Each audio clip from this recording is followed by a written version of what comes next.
On Friday, June 9th, 2017, around 10:30 p.m., my husband and I were seated in our kitchen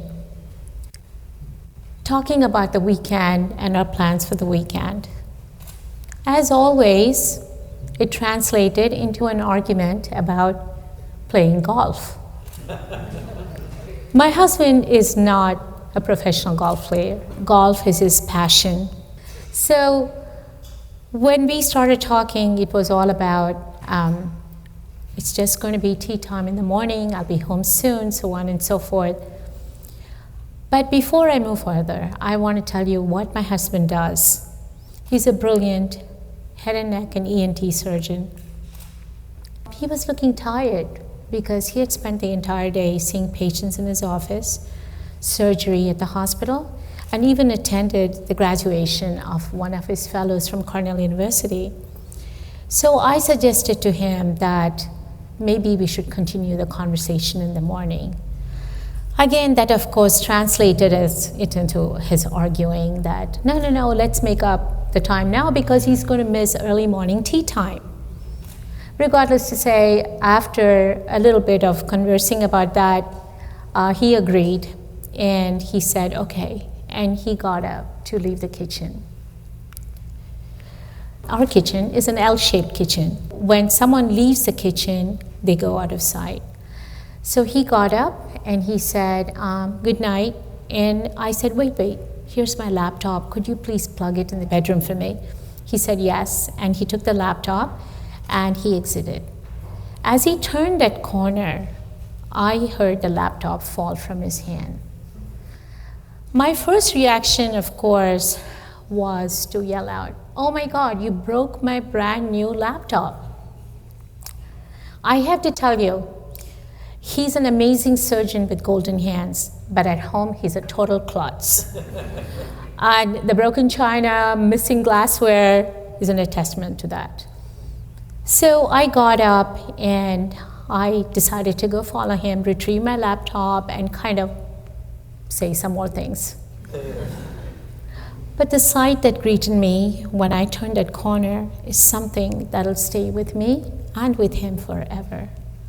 My husband was sprawled out on the floor, his mouth open, his eyes rolled back, and he was unconscious.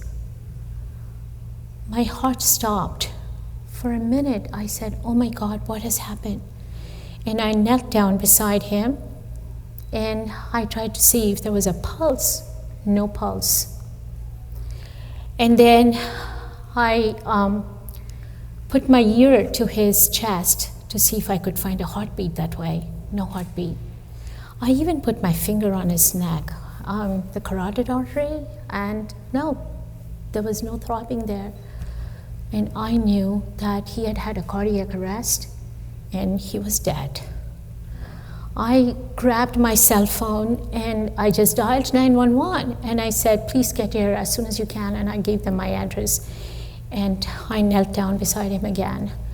And I knew at that time of the night, I wouldn't know how long it would take for the EMTs to arrive. So I had to do something. And I put my hands together and I put it on his chest and I started to give him compressions. 1, 2, 3, 4, 5, 6, went on. I think I compressed for 70 times. And then I stopped and I started again and again. And nothing was changing. But suddenly, he threw up. And I turned his face quickly. I said, he can choke on his throw up. Right at that moment, the doorman had let the EMTs in. So the EMTs walked in. And just before they got into the kitchen, my husband lowered his eyes and he looked at me. And that was a moment I realized this is what life is. I had experienced that a couple of times before. No, not saving other people or doing CPR. When I had my first child, my daughter Maya, and I held her in my arms for the first time, I felt the same way. And the second time when I had my son Rohit, It was the same sensation, having life in your hands. The EMTs walked in, and of course, I moved away. They attended to him.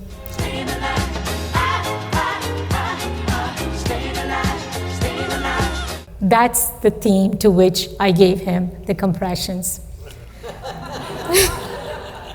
I'm a big John Travolta fan, what can I tell you? So the EMTs walked in and they started to take care of him, and one of them turned to me and said, "Congratulations, you saved his life." I have to tell you that I'm not a doctor, a nurse, or connected to the medical profession in any way, except through my husband. And I'm afraid of, I scream at the sight of blood. That's who I am. So what do? I'm a filmmaker. And having said that, as a filmmaker, I'm not that brave. I'm afraid of everything. Creepy crawlies, small spaces, darkness, so on and so forth. So how did I do this? How was I able to resuscitate my husband? And the answer to that is from watching years and years of ER.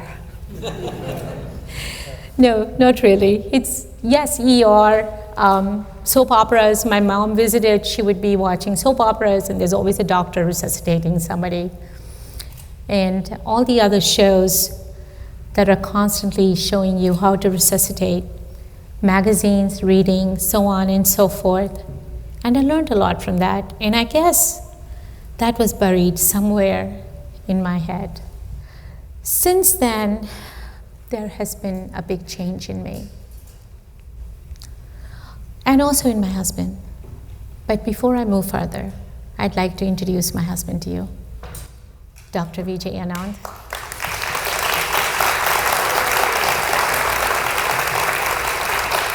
Thank you. I'm no longer afraid of some of those things. I'm not afraid of being alone in the dark anymore. I'm not afraid of creepy crawlies. There has been a change. What happened at that point when he fell down was I had two choices.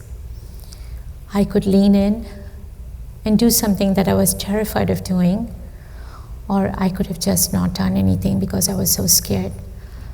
But I chose to act.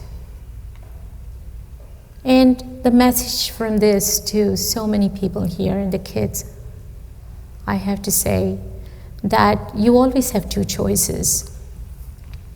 Either you can say, I'm scared and I don't want to do that, or you can lean in and take a chance. And I'm not talking about saving lives, I'm talking about entering a classroom where you know nobody, making a new friend, or trying a new food, or asking even someone out on a date.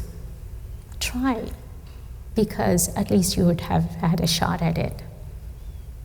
Coming back to what other people have done, there was a pilot on a plane in 2009 who fell down dead inside the plane, and a man took over and landed the plane.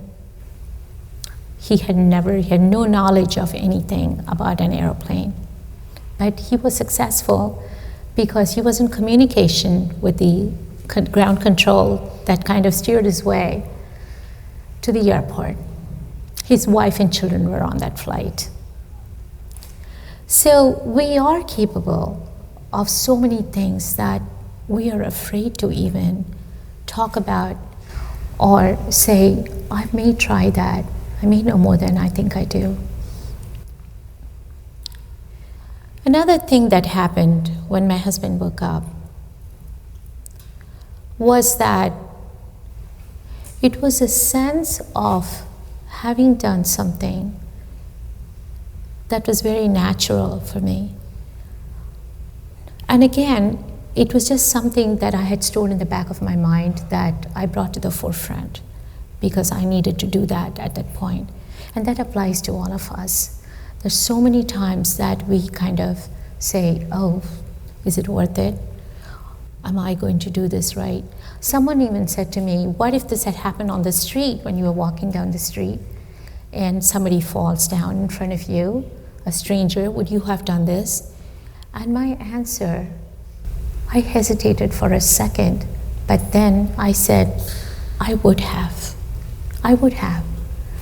Because what other option would this person have? And for those of you, I know a friend of mine said, oh, you can get sued.